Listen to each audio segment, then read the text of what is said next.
Yes, there is a universal expression of the Ahamkara, as it is called. We have in Kashmirian Shaivism, you can read about this if you want, the 36 tattvas.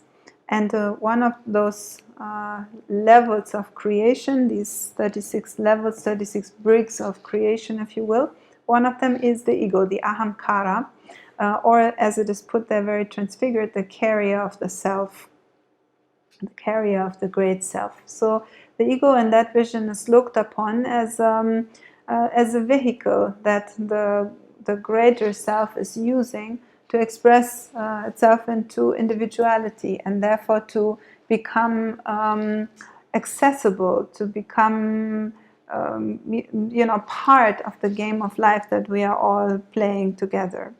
So to a degree, it is inevitable when you are born into the flesh to have such a device inside of you, a little basket that yourself sits in, and that then can go around and meet other baskets and say hi to each other and so forth. But of course, the way that this mechanism manifests within you is in accordance with how much you identify with it. This is a choice. If you are completely identified with the Supreme Self, Atman, the Ahamkara, the carrier of self, the ego, is nothing but just like a piece of clothing that you put on when it's needed. The two of us, we are always naked unless we go out of the room. It's a bit like that. When you go out of the room, we put our little pants and we go. The rest of the time we are naked because it's wonderful, it's enjoyable, and looks good. It looks great. It gives a lot of wonderful airflow for the yoga. It's very much recommended to do yoga naked, and as this is what we mainly do, we do a ton of yoga. Well, we are naked for a lot of the time of the day. So in the same way, the enlightened being will stay naked for the most of the day, will stay identified with the Atman, with the Supreme Self, and be in that complete expansion of being simply existent, of being unified with pure existence in everything that exists. But then when it goes out of the door and needs to say hi to somebody else, is capable to do that because it can put on the little panties of the Ahamkara and be able to greet other people. Like in that story of Ramakrishna, that he was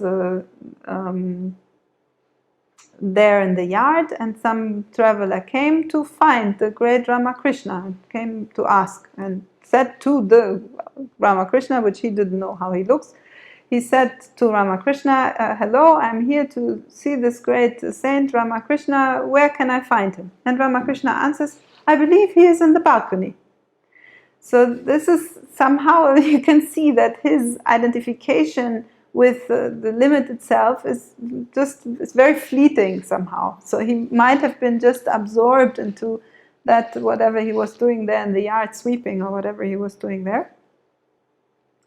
And it was not relating somehow to him in that moment. He was not dressed up in that moment with the Ahamkara, let's say.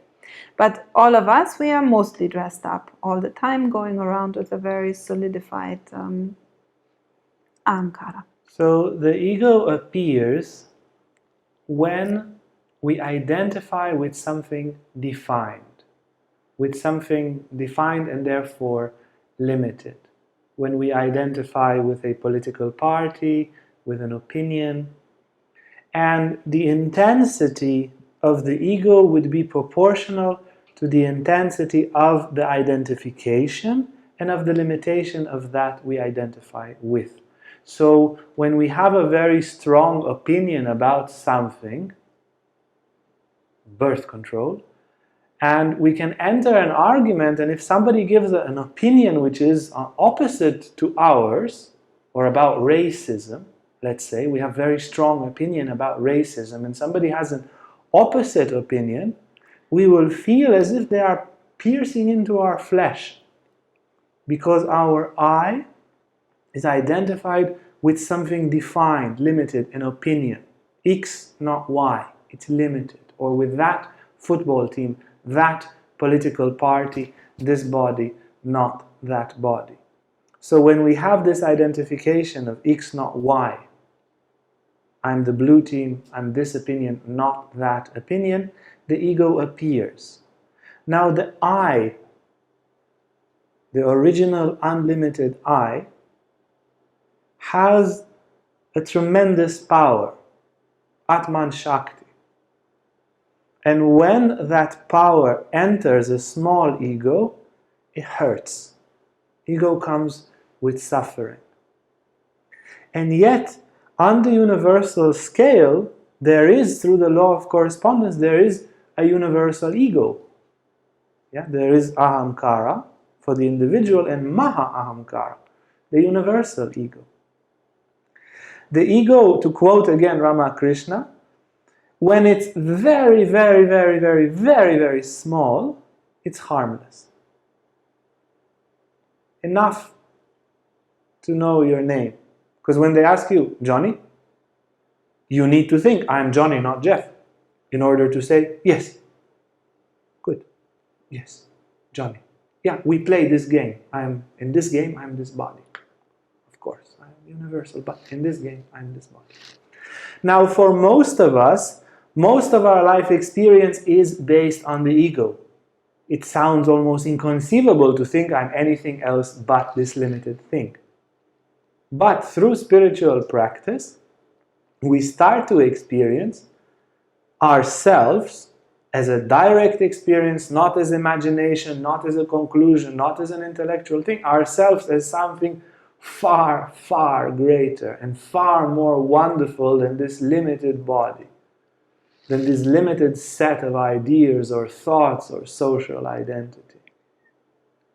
The ego is supposed to create a certain multiplicity of consciousness in creation, so that God is not alone, if you may, so that there are many, many conscious beings. It is like a thin membrane of resistance between the parts and the whole, so that the parts are limited enough, just a touch, so that they can play together. And yet they are utterly united in heart. Yeah, if you read the Swedenborg, Emanuel Swedenborg and other writers that speak about angels, because they also have names in all this literature of angels. But when they sing together, thousands and millions of angels, every one with many mouths and many instruments, and what harmony. This orchestra of angels, the music of the spheres. They have a touch, if you want like an example of what's a healthy ego. They play their instrument and sing with their little voice, or big voice, some angels with a very big voice. But the harmony between them, perfect.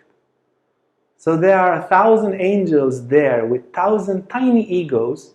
1% of them is an ego, and 90% is a unity between all angels. And when they sing a song, to quote Rabbi Nachman of Breslov, how beautiful and how pleasant. So enough ego to create an orchestra, to create so that we are many here playing the music together, but that's just a tiny part of our being, and the most of our being is united with the entire orchestra to create this harmony. In humanity at this moment, it's a little bit out of whack. Don't worry, the universe is built on rebalancing itself, and it will rebalance itself, and we will all eventually have tiny, tiny, tiny egos and huge souls and huge spirits, and we will work in great harmony together. Hey guys, if you like this video, make sure to like and subscribe to our YouTube channel for more content on spirituality, Tantra and more. And if you want to sign up for our online classes or for our retreats, you can see our website on the description below.